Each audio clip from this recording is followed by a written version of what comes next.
ఆర్థిక మంత్రి నిర్మలా సీతారామన్ ప్రవేశపెట్టిన ఈ బడ్జెట్ బంగారం, వెండి కొనేవారికి ఊరట కలిగించింది. ఈ రెండింటిపై కస్టమ్స్ డ్యూటీని 6% తగ్గించడంతో గోల్డ్ రేట్లు తగ్గే అవకాశం ఉంది. అలాగే మొబైల్ ఫోన్లు, చార్జర్లపైన 15% కస్టమ్స్ డ్యూటీ తగ్గింది.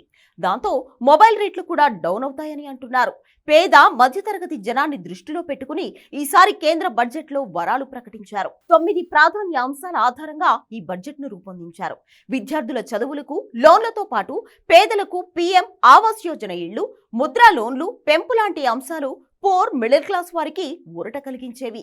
మొబైల్ ఫోన్లు, బంగారం, వెండిపై కస్టమ్స్ డ్యూటీ తగ్గించడంలో ఇవి కూడా రేట్లు తగ్గే అవకాశాలు ఉన్నాయి. ప్రధానమంత్రి ఆవాస్ యోజన కింద గ్రామీణ, పట్టణ ప్రాంతాల్లో 3 కోట్ల ఇళ్లను అదనంగా నిర్మిస్తామని బడ్జెట్లో నిర్మలా సీతారామన్ ప్రకటించారు. అర్బన్ హౌసింగ్ కోసం వచ్చే 5 ఏళ్లలో 2,20,000 కోట్ల రూపాయలను కేటాయించారు. పారిశ్రామిక ప్రాంతాల్లో పనిచేసే కార్మికుల కోసం రెంటెడ్ హౌసెస్ కట్టిస్తామని తెలిపారు. యువత సొంతంగా షాపులు పెట్టుకోవడానికి, ఇతరత్ర ఉపాధి కార్యక్రమాలకు ఇచ్చే ముద్రా లోన్స్ పరిమితిని పెంచారు. గతంలో 10 లక్షలు ఉంటే ఇప్పుడు దాన్ని 20 లక్షల రూపాయలు చేశారు.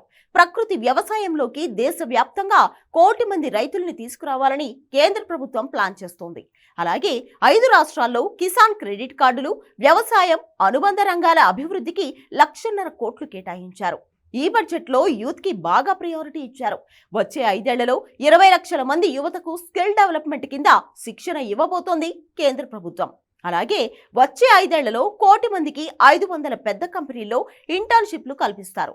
అందుకోసం ప్రతి నెల 5,000 స్టే ఫండ్ కూడా కేంద్ర ప్రభుత్వం ఇవ్వనుంది. హైయర్ ఎడ్యుకేషన్ చదివే విద్యార్థులకు 10 లక్షల రూపాయల దాకా విద్యా రుణాలను ప్రభుత్వం అందించబోతుంది. మహిళలు, బాలికల కోసం 3 లక్షల కోట్లతో పథకాలను నిర్మలా సీతారామన్ ఈ బడ్జెట్లో ప్రవేశపెట్టారు. కొత్తగా ఉద్యోగంలో చేరే వారికి బంపర్ ఆఫర్ ఇచ్చింది ప్రభుత్వం.